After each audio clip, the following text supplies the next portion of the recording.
Hello everyone. Now today's class is about lateral compartment of leg. Here in this transverse section are shown the compartments of the leg. We have already discussed this, and here this compartment here is the peroneal compartment, which is previously known as peroneal compartment, lateral compartment, or the fibular compartment. Fibular or peroneal, both but they are related to this fibula. So this compartment is intimately related only to the fibula. That's why it is known as the fibular compartment or peroneal compartment.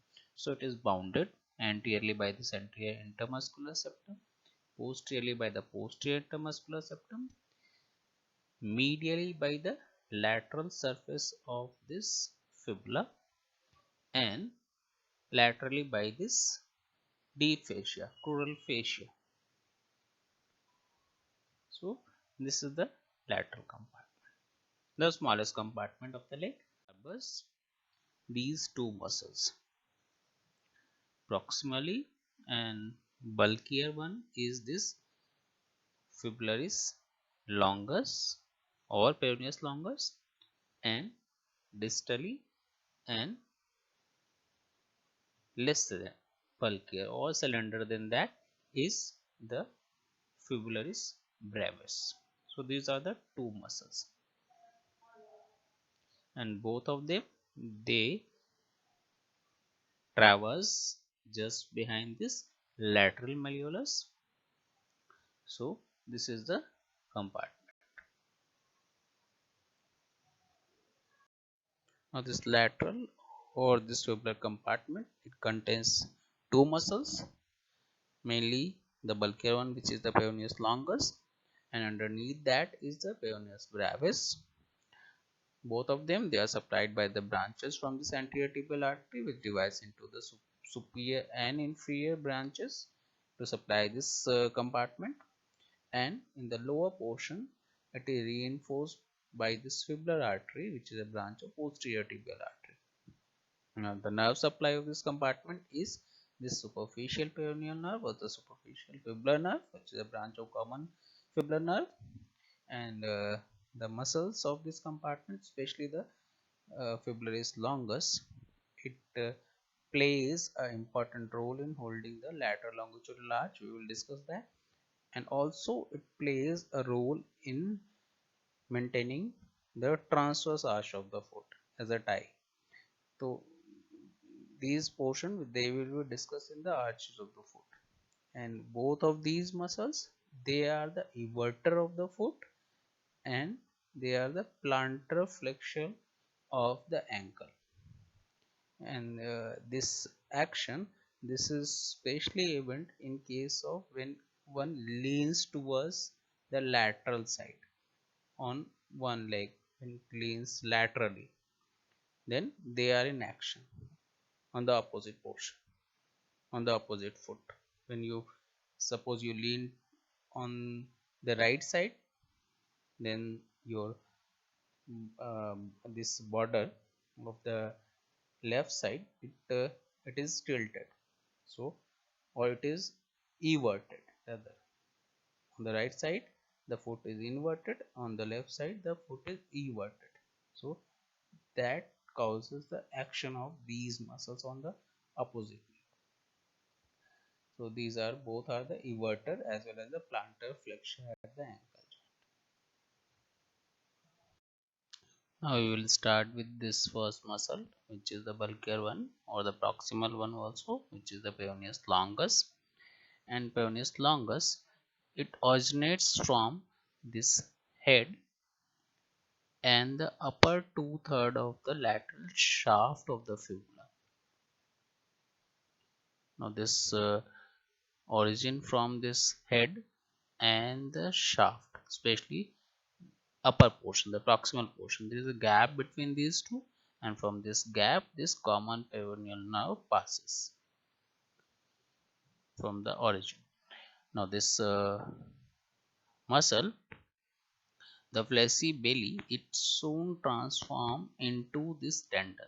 So it has this long tendon, and this long tendon, as evident, it passes just behind the lateral malleolus, the groove here, and it passes along with the tendon of the fibularis brevis.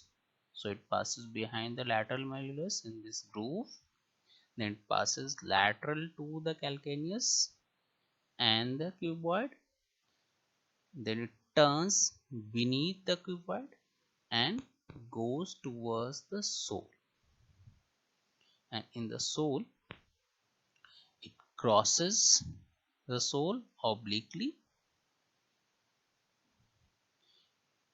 passing through this groove in the cuboid. It crosses the sole obliquely, then it divides into these two slips. The first slip, it is attached to this lateral part of the base of the first metatarsal on the inferior aspect, and also on the lateral portion of the medial cuneiform, which is the adjacent bone. So it is attached to this lateral part of the inferior base of the first metatarsal and lateral part of the medial cuneiform bone. Now the vascularity is by the superior branch of the anterior tibial artery, and it is reinforced in the lower portion by the fibular artery. The nerve supply is by the superficial fibular nerve. Action, we will discuss the eversion of the foot, how it causes the eversion of the foot by drooping this medial border. So drooping the medial border is elevating the lateral border automatically. So it causes the drooping of the medial border of the foot, thus it causes the eversion of the foot. Also it causes the plantar flexion at the ankle joint, since it's attached on the plantar aspect. It causes the plantar flexion of the foot working on the ankle joint, and since it crosses initially from this lateral aspect, then it crosses the foot transversely. So it supports the lateral longitudinal arch when it crosses on the lateral aspect, and when it crosses the transversely, it acts as the tie beam from the for the this transverse arch. It supports both the. Now the peroneus brevis arising more distally, so it originates from this lower two-third of the lateral shaft of the fibula. Again its tendon traverses along with that of the peroneus longus, and it insert on the lateral base of the fifth metatarsal. So working from above, it causes the lateral border of this foot to raise.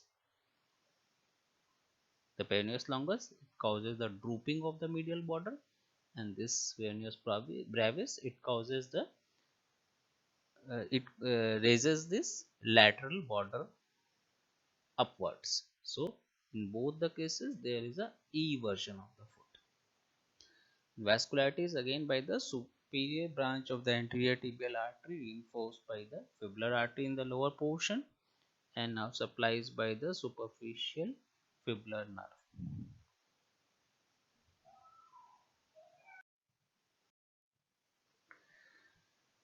Now here these two muscles, they are shown side by side. These are the muscles of the lateral compartment. The more bulkier and more proximally placed is, or the covering this peroneus brevis, you can see the peroneus longus is here, and in the lower portion you can see the this peroneus brevis is there, or fibularis longus and brevis as it is known nowadays, it is known. And you can see how this peroneus longus tendon, it crosses the sole and it is attached to the base of the first metatarsal and the adjacent medial cuneiform. That's how it supports the lateral longitudinal arch, as well as when it crosses, it supports the this transverse arch. So it supports both, and working from below, this droops this medial border of the foot, so that's why it causes the eversion of the foot. And this peroneus brevis, it raises this lateral border, so that's how it causes the eversion. So working together along with the peroneus tertius, it causes the eversion of the foot. So this is the movement eversion.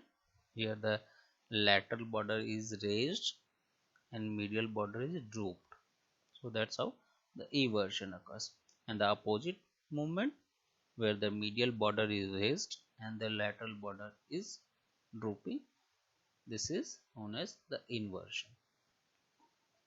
And both these are the movement. So everter we have already discussed. Everter are the peroneus longus or the fibularis longus, brevis and tertius. This fibularis longus works from below and it droops this medial border, and the fibularis brevis and tertius, they raise the lateral border. So they together work to cause the eversion of the. And the inverter are these two muscles. One of them we have already discussed, tibialis anterior, and another is this tibialis posterior.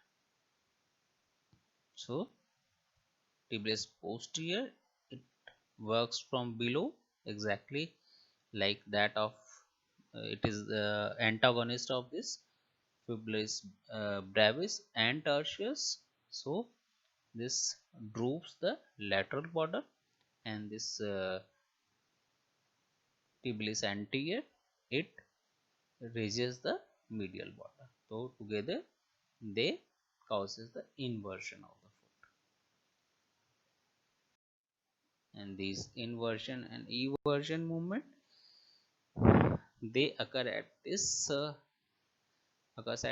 subtalar and mid-tarsal joint.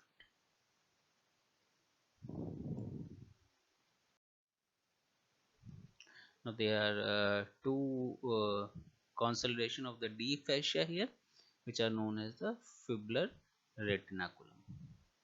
So they are superior fibular retinaculum and they are inferior fibular retinaculum. Both lodges the tendons of this fibularis brevis and longus.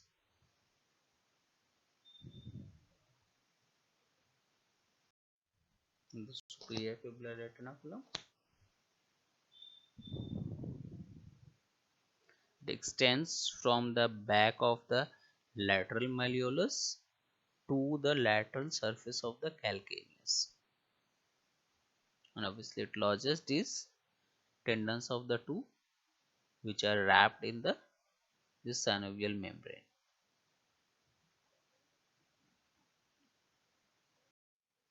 And the inferior fibular retinaculum, it is anteriorly attached to this inferior extensor retinaculum, like it is in continuity, and posteriorly it is attached to the lateral surface of the calcaneus.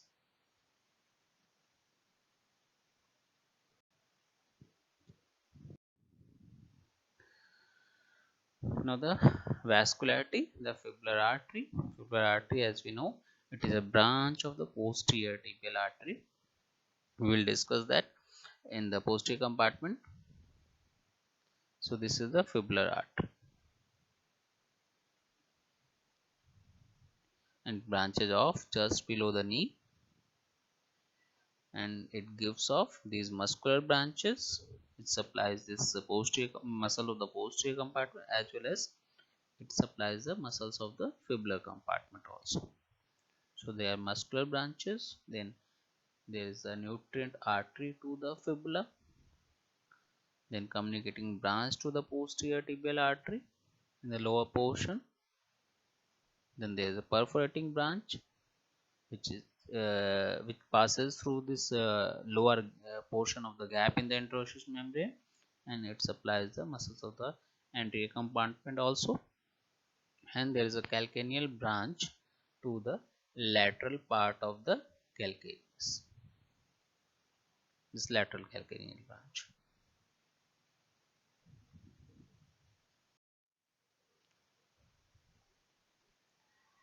This is the gap for the perforating branch of the fibular artery in the lower part of the interosseous membrane.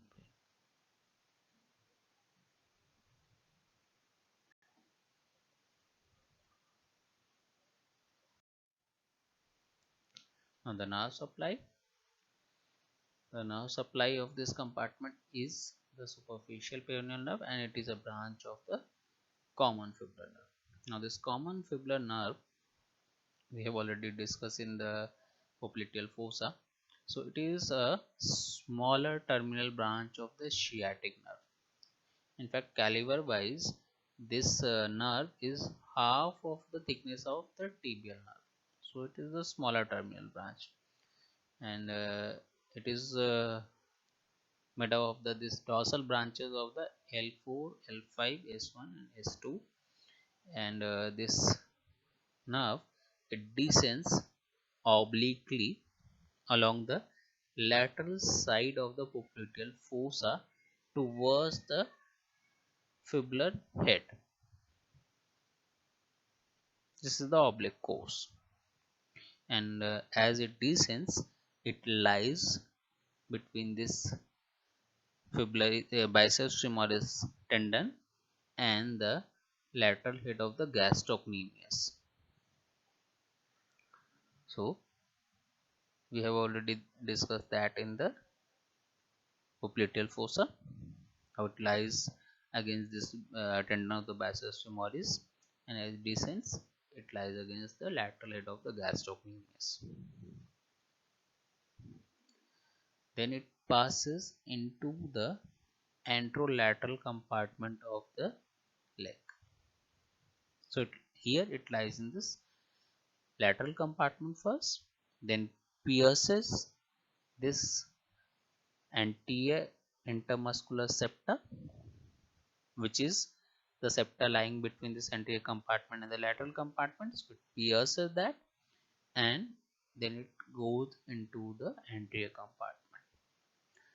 So it passes into this anterolateral compartment of the leg through a tight opening in this thick fascia, which is the crural fascia overlying this tibialis anterior.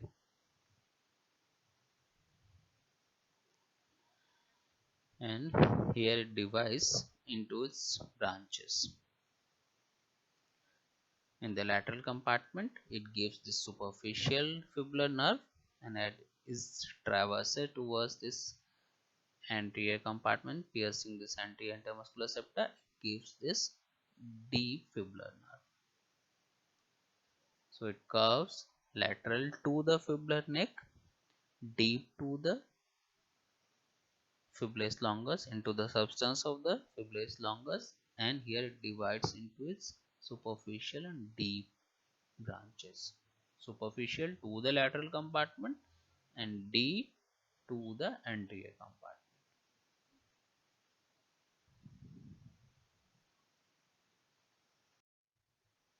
The branches, it gives articular branches to the knee joint and to the proximal tibiofibular joint. Then cutaneous branches, there is one cutaneous branch known as the lateral sural nerve for the skin on the anterior, posterior and the lateral surface of the proximal leg, and it gives a sural communicating nerve which joins the sural nerve. Then These are the two terminal branches, superficial and deep. Superficial for this lateral compartment, and deep, which is lying against this interosseous membrane just anterior to that, and this is the nerve to the anterior compartment, extensor compartment.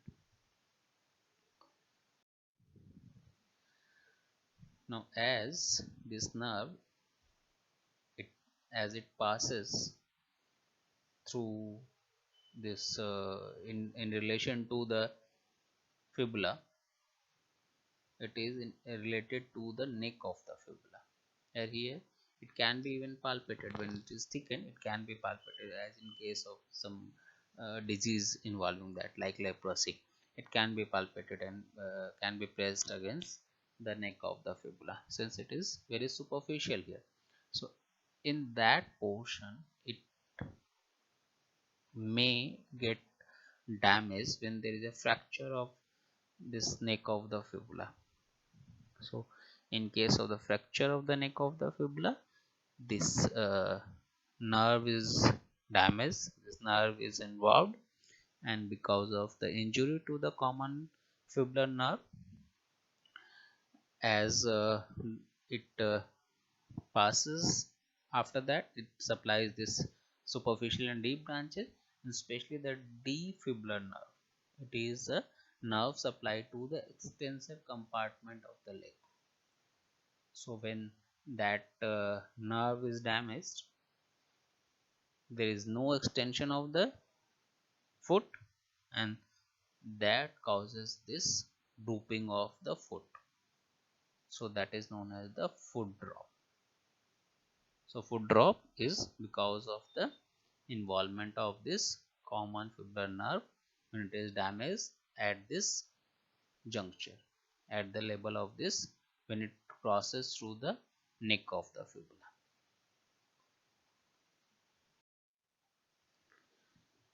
Now the nerve supply of this compartment, which is the superficial peroneal nerve or the superficial fibular nerve, and it is one of the terminal branches of the common fibular nerve.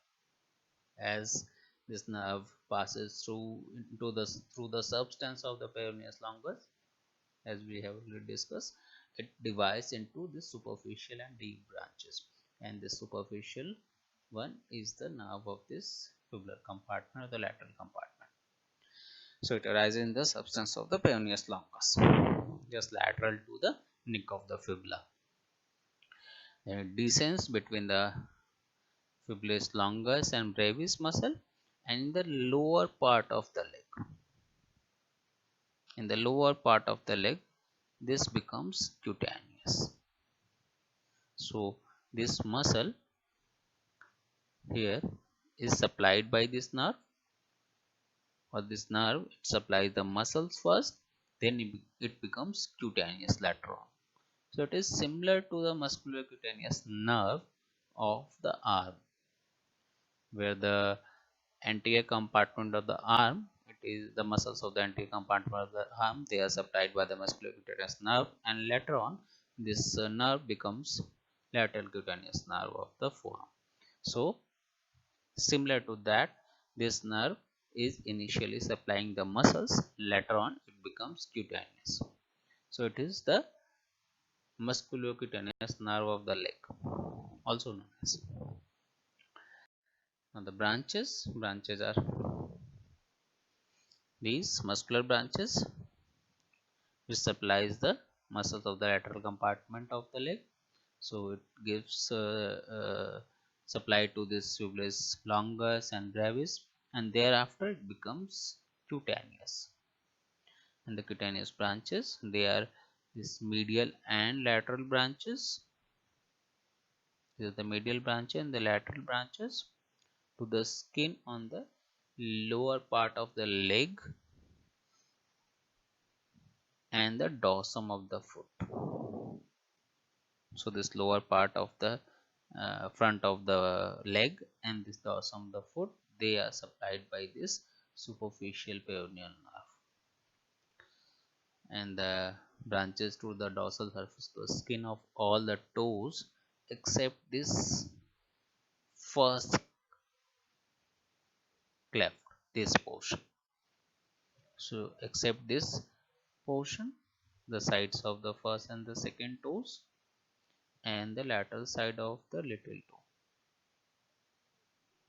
Except these are the portion they are supplied by the superficial peroneal nerve. From dissection overview, this compartment is visualized by mainly it is filled by this peroneus longus, the fibularis longus.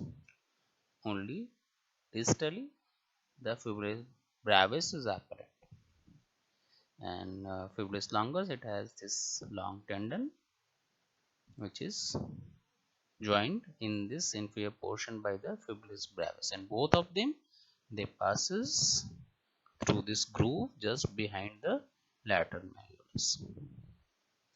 Then this fibularis brevis it is attached on this dorsum portion, and this fibularis longus it crosses the this cuboid bone and goes towards the sole.